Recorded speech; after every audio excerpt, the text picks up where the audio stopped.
When I first saw fluid acrylic art, I had to do it, but I didn't know anything about setting up to use a spinner. So it took me a while to reach this particular setup that I put together for me. It works for me. This is a 24-inch drip pan, plastic. The inside is 23 inches. You just lose that much with the whole thing. And I found I wanted my spinner to be above where the paint flies off.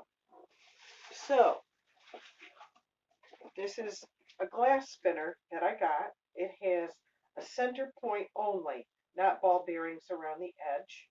It spins very well, and I wanted to use it, but it is quite low to the tabletop. So I got to thinking, and I said I want it raised up a bit. I could have used a block of wood. However, I thought, well, just to start out trying this idea out, I used a catalog that I received, and it's a thick catalog. I get one a month, I think, and I could certainly sacrifice one of these. Trace the bottom of this onto it, and I cut down about 1/4 of an inch. Because the problem I was having was I would put the spinner on the table and try to spin, and it would just slide on me. This way, it's held in one place. Use good old painter's tape and got this pretty well attached to the tray. The next point is I take a trash can liner and I cut it so that it fits the inside of the tray. And I put, again, good old painter's tape on it. And interestingly enough, it stays on the plastic tray even after I'm done with it. And doing this catches all the paint, excess pools of paint and whatnot that just accumulate. But I shape it down and move it just a little bit. There we go. I had cut this one down previously.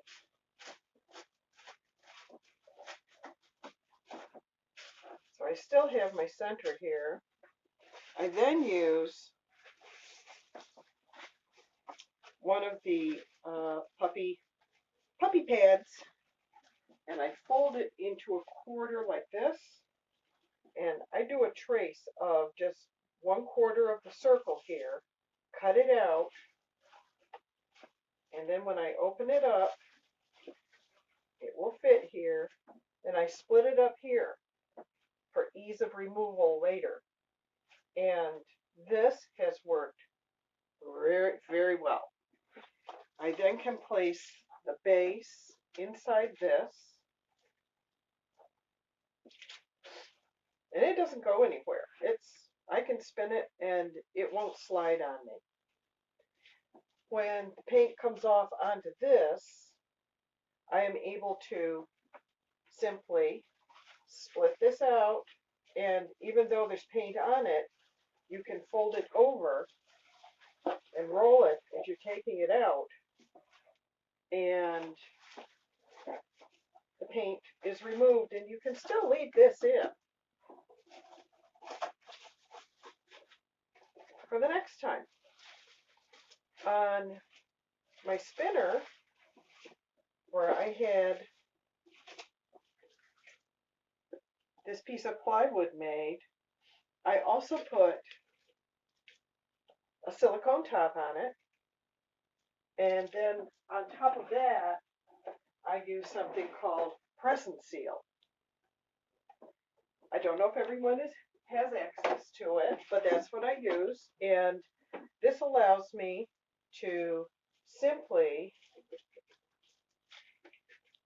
it's usually a little easier than this. This press and seal will hang on to the edges. And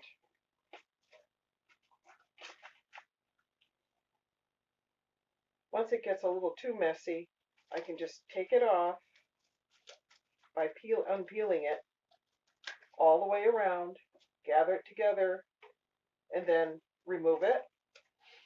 And I replace it with a new press and seal section.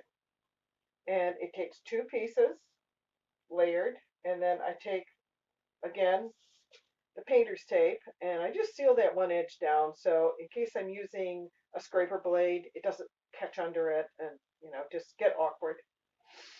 But that's how this works for me. I use up to what is this one?